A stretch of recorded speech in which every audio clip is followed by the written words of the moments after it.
The arrival of the void around Kelthera Station burned with dying ships. Commander Varix stood on the command deck of the Stellar Sentinel, his scaled hands gripping the edge of the tactical console as another Coalition cruiser vanished in a burst of superheated plasma. That made 18 ships lost in the past 4 days. 18 ships that would never return home. The Skrell horde had been advancing through this sector for 7 months now, and nothing the Coalition threw at them seemed to matter. They came in waves, their biomechanical ships pulsing with strange energy, their weapons tearing through shields like they weren't even there. The Skrell were different from anything the Coalition had faced before. They didn't communicate, didn't negotiate, didn't retreat. They simply consumed everything in their path and moved on to the next system. Varix was Keltherian, a proud member of a species that had mastered space travel 3,000 years ago. His people were known throughout the Coalition as master strategists, careful planners who never rushed into battle without thorough analysis. But all that strategy meant nothing when the enemy refused to follow any logical pattern. The Skrell fought with a chaotic intensity that defied prediction. "Commander, we're receiving another distress call from the civilian evacuation convoy," his communications officer reported. Her voice carried the exhaustion they all felt. "They're requesting immediate escort. The Skrell are closing on their position." Varix studied the tactical display. His fleet was spread thin, protecting 3 different evacuation routes while trying to maintain a defensive perimeter around Kelthera Station. 2 million civilians remained on the station, waiting for transport. If they abandoned the convoy, 500,000 people would die. If they sent ships to help, the station's defenses would collapse. There were no good choices anymore. Only different flavors of disaster. "Deploy the 3rd Squadron to escort the convoy," Varix ordered. "Pull the 5th Squadron back to reinforce the station perimeter." His second officer, a young Keltharian named Thalax, looked up with concern. "Commander, that leaves the western approach virtually undefended." "I'm aware," Varix replied coldly. "Do you have a better suggestion?" Thalax said nothing. Nobody had better suggestions anymore. They were all just trying to buy time, hoping that reinforcements would arrive before the Skrell overwhelmed them completely. The command deck fell into tense silence, broken only by the quiet beeping of sensors and the occasional crackle of combat chatter from the fleet. Varix watched as the 3rd Squadron peeled away from the main formation, accelerating toward the endangered convoy. He tried not to think about how many of those ships wouldn't come back. Then something changed. The sensor operator, a Vorian with 6 eyes, suddenly straightened in his chair. "Commander, we have a new contact." Single ship dropping out of hyperspace at the system's edge. Varix felt a flicker of hope. "Reinforcements?" "Identify." The operator worked his console, his multiple eyes darting across the displays. "Ship signature is unknown. Not matching any Coalition database. Wait ... Receiving identification beacon now. It's claiming to be human." The command deck went silent. Several officers turned to stare.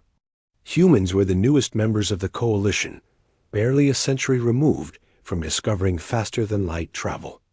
Most Coalition species considered them curiosities, aggressive primitives who had stumbled into the galactic community before they were truly ready. "Human?" Thalax said with barely concealed disdain. What could one human ship possibly accomplish here? Varix studied the new contact on his display. The ship was moving toward their position at high speed, showing no hesitation, despite the obvious signs of battle throughout the system. He had to admit a grudging respect for that, at least. They weren't running away. "Hail them," Varix ordered. "Let's see what they want." A moment later, a holographic window opened above the command console. A human appeared, wearing a dark uniform with gold insignia that Varix didn't recognize.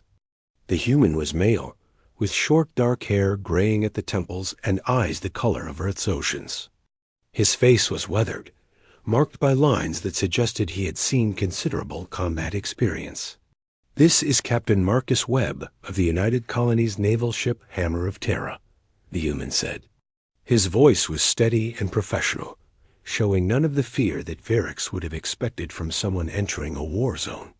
"We received your distress signal 6 days ago. We came as fast as we could." Varix studied the human captain. There was something about his bearing, the way he held himself, that reminded Varix of old warriors from his homeworld, men who had seen too much death and learned to function despite it. "Captain Webb, this is Commander Varix of the Keltharian Defense Fleet. I appreciate your response, but I must be direct with you. The situation here is extremely dangerous. We're facing an enemy force with numerical superiority of approximately 70 to 1. We're currently conducting evacuation operations while trying to maintain defensive positions. I strongly recommend you withdraw to a safe distance." Webb's expression didn't change. "With respect, Commander, we didn't travel 6 days through hyperspace to watch from the sidelines. We came to help. Where do you need us?" Varix felt a surge of frustration. These humans were so young, so naive. They didn't understand what they were facing. The Skrull would tear apart a single ship in minutes, no matter how brave its crew might be. "Captain, you don't understand the nature of this enemy. The Skrull use weapons that bypass conventional shielding. They attack in coordinated swarms that overwhelm defensive positions. Your ship, no matter how well armed, cannot survive against those numbers." "Commander," Webb interrupted gently, "we've read your tactical reports. We've studied the Skrull's attack patterns. We understand what we're facing. Now, where do you need us?" Varix looked at his tactical display.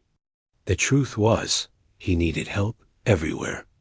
The Western approach was weakest, virtually undefended, now that he'd pulled the 5th Squadron to cover other gaps. If the Skrull attacked there, they could punch straight through to the station. He made a decision. If these humans wanted to throw their lives away, he would at least make their sacrifice meaningful. Perhaps they could buy a few more hours for the evacuation. "The Western approach is our weakest point," Varix said. "We're expecting the next major assault there within the hour. If you take position there, you might buy us time to complete civilian evacuations." "Understood." Hammer of Terra moving to the Western approach. "What are your rules of engagement?" Varix blinked. "Rules of engagement? Are there any restrictions on weapon systems? Any protected zones we need to avoid? Any political considerations?" For a moment, Varix didn't know how to respond. In 7 months of fighting, no one had asked him about restrictions or limitations. The Skrull didn't recognize such concepts. The Coalition had been fighting for survival, using everything they had. "No restrictions, Captain. Use whatever means necessary to stop them." Webb nodded. "Good. Hammer of Terra out." The hologram vanished. Varix watched as the human ship accelerated past his fleet, moving with surprising speed toward the Western defensive zone.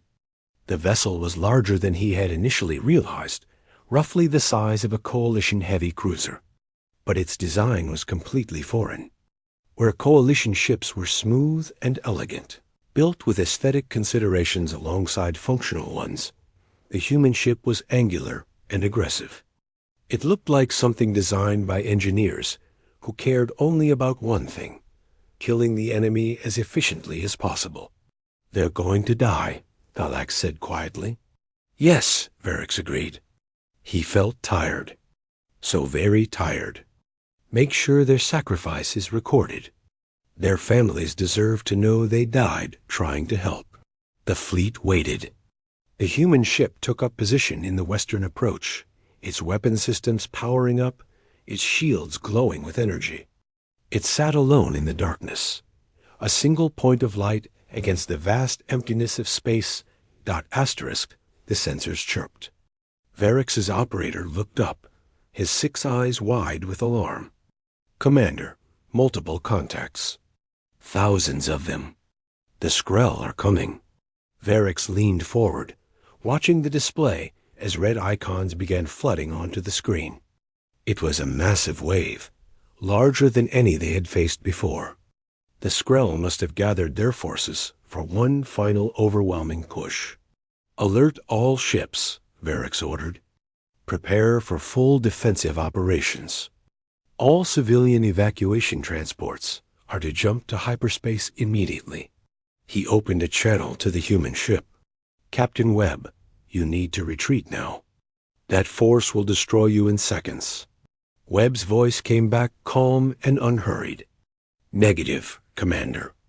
We're exactly where we need to be. Hammer of Terra standing by to engage." Varix wanted to order the human to retreat, to save himself and his crew. But he had no authority over coalition ships, and the humans were technically independent operators. All he could do was watch as the Skrell swarm descended on that single human vessel.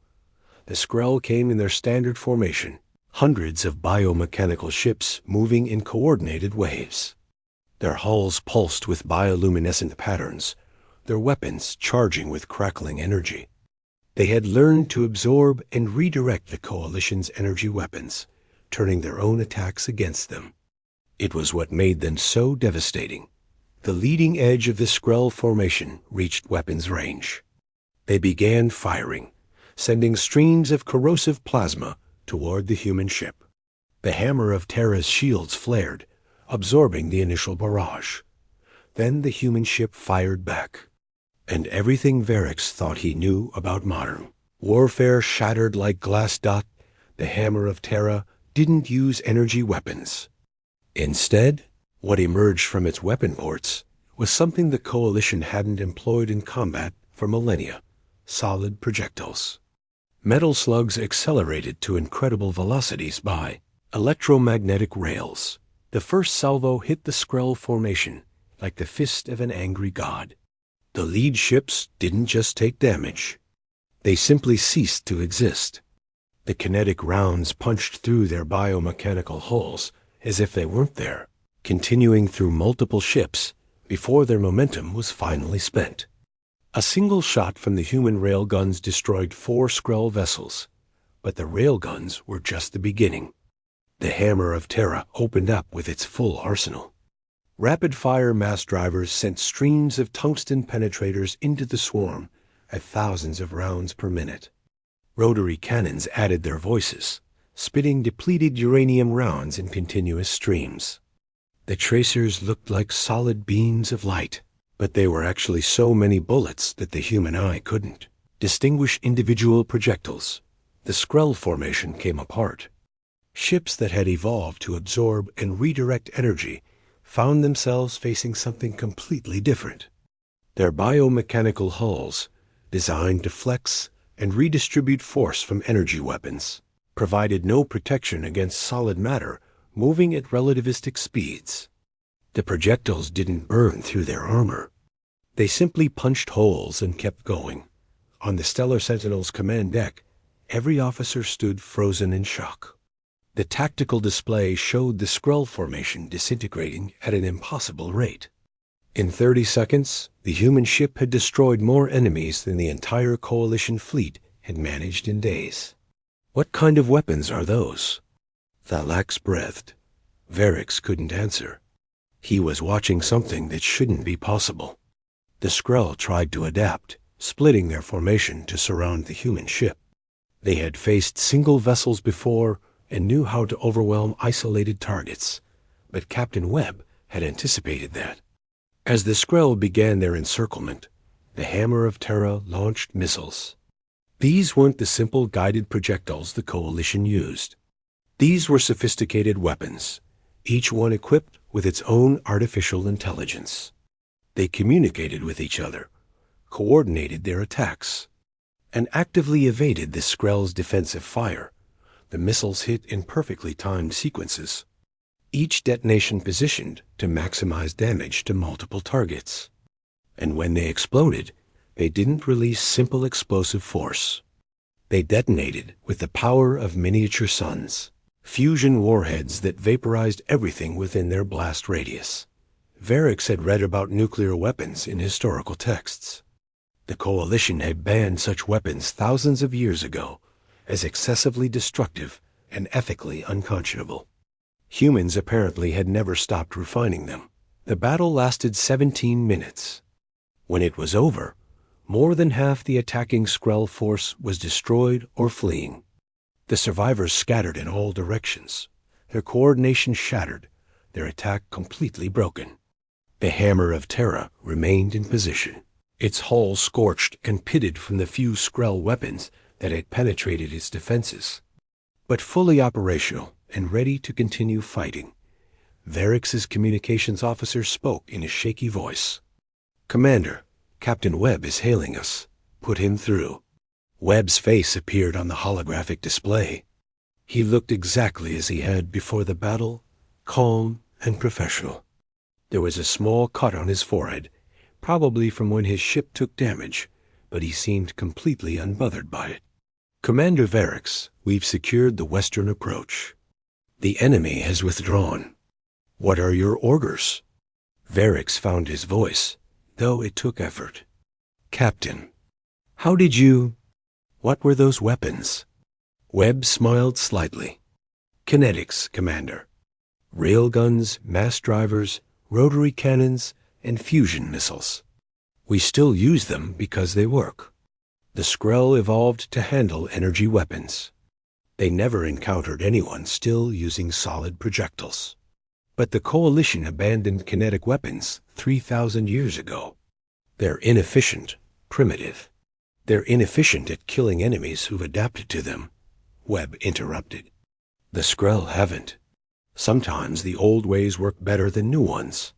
Varix looked at his tactical display. The western approach was secure. The Skrull were in disarray. For the first time in 7 months, the Coalition forces weren't losing ground.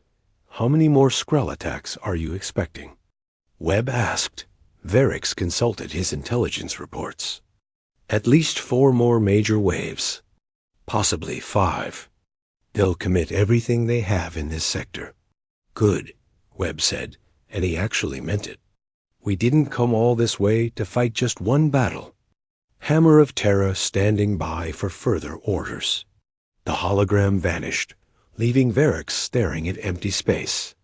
Around him, his officers looked at each other in stunned silence. Everything they had believed about modern warfare, about proper civilization, about the nature of combat, had just been proven wrong by these young, aggressive humans and their brutal weapons. Phalanx spoke quietly. "Commander, what do we do now?" Varix straightened his uniform. For the first time in months, he felt something he had thought was lost forever. Hope. Real, genuine hope that they might actually survive this. "Get me the Coalition War Council," Varix said. "They need to see what just happened. Everything has changed." Asterisk the counteroffensive, the emergency session of the Coalition War. Council convened 3 hours after the battle at Kelthera Station. Representatives from 15 species appeared as holographic projections in the secure conference chamber aboard the Stellar Sentinel. They had all watched the combat recordings. They had all seen the impossible happen. Commander Varix stood at the center of the room, with Captain Marcus Webb beside him. The human looked uncomfortable with all the attention, but he stood straight and maintained eye contact with each council member who addressed him. Varix had learned something about humans in the past few hours. They didn't back down, even when facing hostility. Chancellor Morvain of the Keltharian High Command spoke first. His holographic form shimmered with barely contained agitation. "Commander Varix, we have reviewed the battle data. While we acknowledge the tactical success, we have grave concerns about the methods employed. Captain Webb, your ship utilized kinetic weapons and nuclear devices. These technologies were abandoned by civilized species millennia ago." Webb's expression remained neutral. "With respect, Chancellor, civilized species have been losing this war for 7 months. My methods kept your people alive today." 2 million civilians on that station are breathing because we used those abandoned technologies. A Vorian counselor, her 6 eyes blinking in sequence, leaned forward. But at what cost to our principles? We built our coalition on the foundation of ethical warfare, minimizing destruction, preserving life whenever possible. Your weapons don't discriminate. They obliterate. They obliterate the enemy, Webb replied calmly. The Skrull don't care about your principles. They don't negotiate. They don't surrender. They consume everything in their path. You can keep your principles and watch billions die, or you can adapt and survive. I know which one I'd choose. The chamber erupted in argument. Some species supported the human approach, desperate for any solution that worked. Others recoiled from what they saw as barbarism, unwilling to compromise their values, even in the face of extinction. Varix watched it all, feeling the weight of command pressing down on him.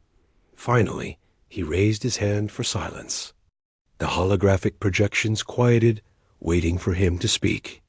I have fought the Skrull for 7 months, Varix said quietly. I have watched 18 ships die in the past 4 days alone. I have written condolence messages to hundreds of families. I have ordered retreats that cost civilian lives because I didn't have enough ships to protect everyone. And through it all, I followed every principle, every ethical guideline, every rule of proper warfare that the coalition holds sacred. He paused, meeting the eyes of each council member. And we kept losing. Not slowly, not gradually, but catastrophically. The Skrull were going to take Kelthera Station. They were going to kill 2 million people. And there was nothing I could do to stop them with the weapons and tactics we've been using. Varix gestured to Webb. Then this human arrived with 1 ship and changed everything. He didn't ask permission. He didn't debate ethics. He just fought, and he won. So I ask you, Council, what is more important? Maintaining our comfortable principles, or protecting the billions of lives depending on us? Silence filled the chamber. Chancellor Morvain looked troubled. His scaled features creased with conflict.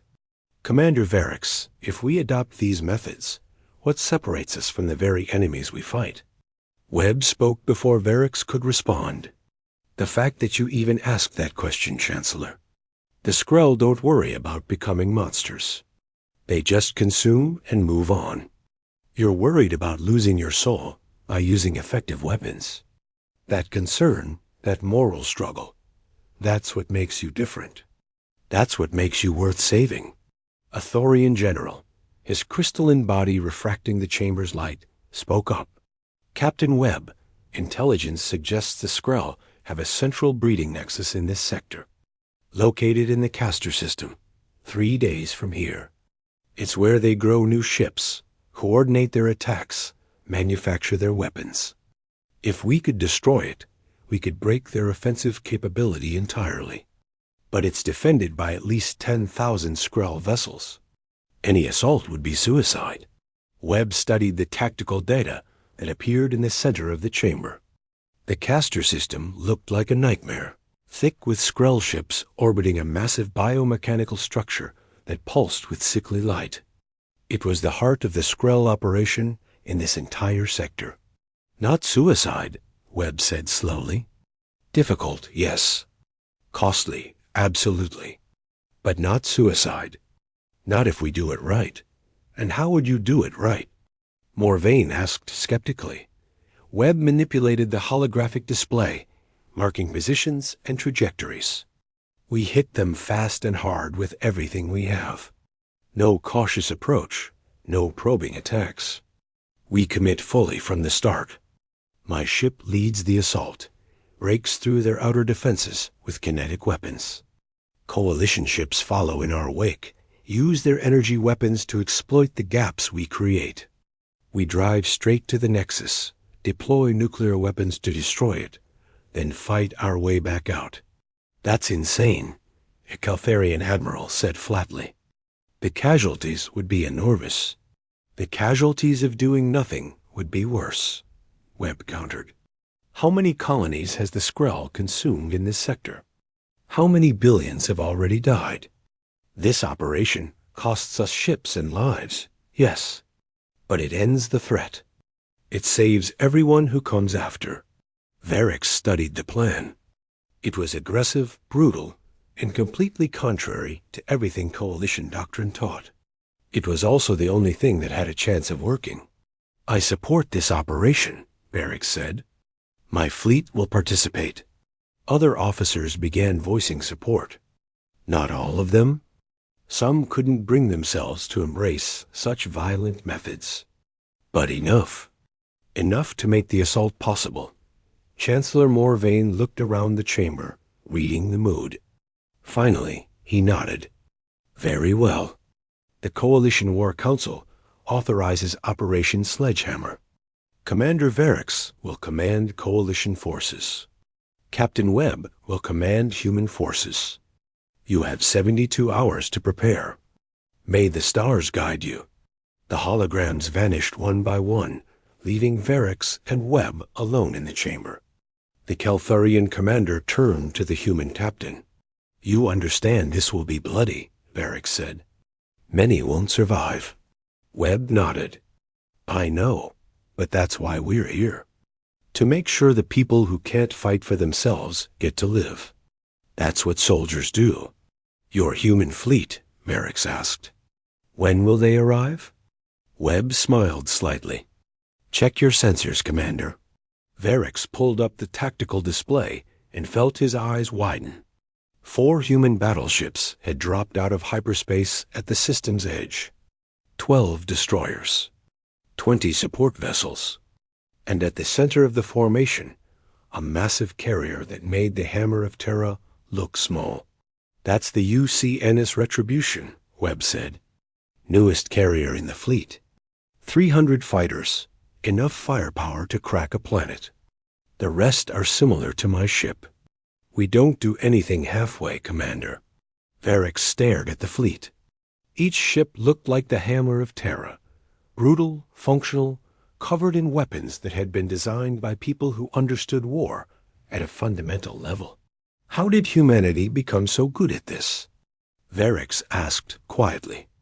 At warfare? At killing? Webb's expression darkened. We spent 10,000 years killing each other, Commander. We had wars that destroyed entire continents. We invented weapons that could end our species. We came very close to making ourselves extinct. Eventually, we got scared enough to stop fighting each other. But we never forgot how. We just hoped we'd never need those skills again. And then you met the Skrull. And then we met the Skrull, Webb agreed. Turns out the universe isn't as peaceful as we'd hoped. So we do what we've always done. We adapt, we fight, and we survive. The next 72 hours passed in intense preparation. The human fleet integrated with coalition forces, teaching them new tactics, sharing intelligence, coordinating attack patterns. It wasn't always smooth. Cultural differences created friction. Coalition officers struggled with human directness and aggression. Human crews found coalition protocols unnecessarily complicated, but slowly they learned to work together. The Keltharians contributed strategic planning. The Vorians provided sensor coverage. The Thorians offered heavy firepower. The humans brought devastating weapons and an unshakable determination to win. Lieutenant Sarah Kim, the Hammer of Terra's tactical officer, worked with Varric's staff to plan the assault approach. She was young, barely 30 human years, but brilliant. She saw patterns in the Skrull defenses that others missed, found weaknesses that could be exploited. The Skrull coordinate through the Nexus, she explained, pointing to the holographic display. It's not just a production facility. It's their command center. If we hit it hard enough, fast enough, their entire defensive formation will lose cohesion. They'll stop fighting as a coordinated force and start acting individually. But we have to get through 10,000 ships to reach it, Thalax pointed out. No, Kim said. We have to get through the first 1,000. Once we're inside their formation, they can't concentrate fire without hitting each other.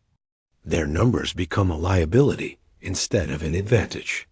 It was clever, ruthless, and exactly the kind of thinking that had kept humanity alive through countless wars with themselves. Varix was beginning to understand why these young species had survived despite their brief existence. They fought like predators, always looking for the throat. Finally, the time came. The combined fleet assembled at the jump point, ready to enter hyperspace. 50 human ships and 120 coalition vessels. It was the largest offensive force the coalition had ever assembled. Varix stood on the bridge of the Stellar Sentinel, looking at the fleet through the viewports. Ships from a dozen species, all preparing to fight together, to risk everything on one desperate gamble. His communications officer opened a channel. "Commander, Captain Webb is hailing all ships." Webb's voice came through, calm and steady. "All vessels, this is Captain Webb. In a few minutes, we're going to jump into hell. The Skrell will throw everything they have at us. Some of us won't make it back. But remember why we're doing this. We're not fighting for glory or conquest. We're fighting so that billions of civilians can sleep safely in their beds. We're fighting so that the Skrell's advance ends here today. Make every shot count. Make every sacrifice matter. For humanity, for the coalition, for everyone who can't fight for themselves. All ships, jump on my mark." The fleet entered hyperspace together, reality twisting around them as they crossed the vast distance to the Castor system in seconds. When they emerged, they found themselves staring at the greatest concentration of Skrell forces anyone had ever seen. The biomechanical ships filled space like a disease. Thousands upon thousands of them, orbiting the massive Nexus structure. The Nexus itself was nightmare made real, a living factory kilometers across, pulsing with organic light as it grew new Skrell vessels from its own substance. "All ships, attack formation," Webb ordered. "Human battleships, spearhead formation. Coalition vessels, follow our wake. Let's end this." The hammer of Terra surged forward, its sister ships falling around it like the head of a spear. The Skrell reacted immediately, their forces moving to intercept. But they were used to enemies who approached cautiously, who probed defenses and fell back when encountering resistance. The human fleet didn't probe. It charged. The railguns opened fire first, sending tungsten death into the Skrell formation. Ships exploded, their biomechanical hulls unable to withstand the kinetic force. The mass drivers added their voices, streams of projectiles tearing through the enemy ranks. The rotary cannons sang their deadly song. Behind the human ships, the coalition fleet poured through the gaps, their energy weapons finding targets already weakened by kinetic impacts. It was a combination of human brutality and coalition precision, and it was devastatingly effective. But the Skrell had numbers on their side. For every ship destroyed, 2 more moved to take its place. They began to surround the fleet, using their mass to slow the advance. "Missile batteries, fire," Webb ordered. "Target the Nexus. All warheads." Hundreds of nuclear missiles launched from the human ships, streaking toward the massive biomechanical structure. The Skrell threw everything they had at the missiles, desperate to protect their Nexus. They managed to destroy many, but not all. The first nuclear warhead hit the Nexus with the force of a small star. White light expanded across space, vaporizing everything nearby. The second hit moments later, and the third. The massive structure began to come apart, sections of it breaking free and drifting. The biomechanical systems that grew new Skrell ships died in nuclear fire. The Skrell forces went wild. Without the Nexus coordinating them, they lost cohesion. Some fled, some attacked in mindless rage. Some simply drifted, their connection to the hive mind severed. "All ships fighting withdrawal," Varix ordered. "We've accomplished our objective. Time to get out of here. But the Skrull weren't finished. Deep within their formation, massive vessels began to move. These were different from the standard biomechanical ships, larger and more heavily armed. They had been held in reserve, protecting the Nexus as a final line of defense. Now they came straight for the human battleships. One of the massive Skrull vessels hit the UCNS Defiant, a human destroyer. The biomechanical ship wrapped around it like a predator, tearing into the hull with organic weapons. The Defiant's shields failed. Its armor began to breach. Webb didn't hesitate. Hammer of Terra to Defiant. Hold on, we're coming. The Hammer of Terra turned and accelerated toward the struggling destroyer, every weapon firing at the massive Skrull vessel. Railguns, mass drivers, missiles, everything they had. The Skrull ship died, but not before the Defiant took catastrophic damage. All ships, cover the Defiant, Webb ordered. Get rescue shuttles in there now. The fleet rallied around the damaged destroyer. Human ships formed a protective wall. Coalition vessels provided covering fire. Medical shuttles launched, racing to evacuate the Defiant's crew before the ship broke apart completely. Another massive Skrull vessel targeted the Stellar Sentinel. Varric saw it coming, knew his ship's elegant shields wouldn't stop it. They were about to die. Then the Hammer of Terra positioned itself between the Stellar Sentinel and the attacking Skrull. The human ship took the hit meant for Varric's vessel. Its armored hull absorbing damage that would have destroyed the Coalition flagship. Captain Webb, why? Varric's transmitted. Webb's voice came back, strained but steady. Because that's what we do, Commander. We protect each other. The battle continued for another 2 hours.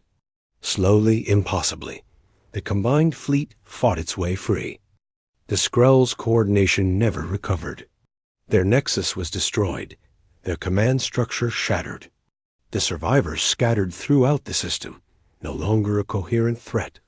When it was finally over, when the last Skrull ship had fled or been destroyed, Varric surveyed the cost. 3 human battleships destroyed, 5 more crippled, 4,000 human casualties. The Coalition had lost 30 ships and 8,000 personnel, but the Skrull offensive in this sector was broken. The Nexus was destroyed. Tens of billions of civilians were safe. Captain Marcus Webb walked through the damaged corridors of the Hammer of Terra, checking on his crew.